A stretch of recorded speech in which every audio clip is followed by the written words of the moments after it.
Hey, good morning. This is Miriam. I have lost my voice a little bit. I've just come back from a cruise, which I told you guys I was going to do almost 12 weeks ago.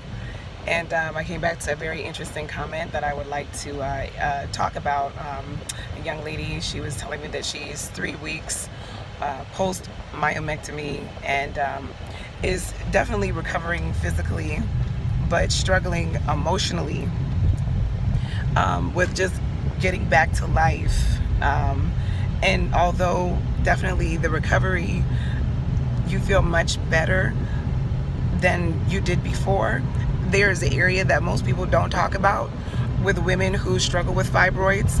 You most often hear this with women who are who had just given birth to a baby. But I found a lot of my emotional symptoms were very similar to a woman that was going through postpartum depression. Now, I'm not sure if there is really a study on it or not, but you're literally supporting that fibroid the same way you would have supported a growing fetus. Blood supply, hormones, emotionally, you're carrying it around. And all of a sudden, this thing that you could not wait to get rid of is removed from your body, and now you no longer have the fibroid, and you're really empty. You're left with emptiness, and there's no bundle of joy or anything to hold on to afterwards, like a woman that went through birth and had a baby and she's holding on to an infant. Really give yourself some time. If I look back on it, I probably struggled with that for about the first 4 or 6 weeks, really feeling completely emotional.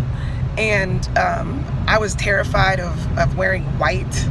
I was terrified of going out in public without having like a backup survival kit, always checking behind myself, going to look in a mirror. And that's normal because you've lived with this for so long. You've had to be in a state of like always thinking like precaution wise. But again, it wasn't your fault, and you did the best that you could do to try to manage the situation. And thankfully now they're gone, and you're just going 3 weeks post-op. So yes, for sure, there is an emotional thing. Definitely rebalancing yourself emotionally is gonna just take time, because as long as it took for you to get to that place of recovery, is going to take just that amount of time for you to get over it. And well, you're never going to get over it, but just sort of feeling back natural again, because really what it is hormones. Your hormones have took a dive, and 4 weeks, 6 weeks, let your hormones kind of rebalance themselves up again, and talk about it and journal about it. Just don't think that there's something wrong with you. It's just your hormones have to really rebalance themselves. There are a few things that you can take. Red raspberry leaf has helped some women with their hormone rebalancing. Again, dandelion tea is really helpful for detoxing the liver of any excess estrogen, and really talking about it. Women who have fibroids removed don't really have a support group to talk about. You have this massive scar and nothing to show for it, except just pretty much saying how much weeks post-op you are.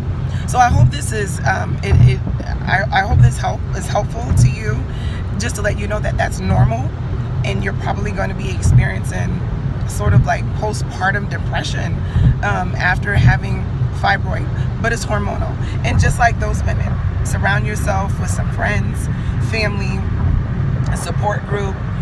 Give yourself some time, and write and circle a date on your calendar and put that as, I'm gonna wear some white pants day. Hello, reclaim it, because now you can. You have to force yourself to get back out there and live life again as a whole woman, healing from the inside out. So I hope this is helpful. Circle a date on your calendar for your white pants day. Give yourself 4 to 6 weeks to let your hormones reshift. Support yourself healthy, nutritionally. Listen to my last video and send me your comments. Let me know, subscribe and like, and I'll be back later this week with something else. Anything you need.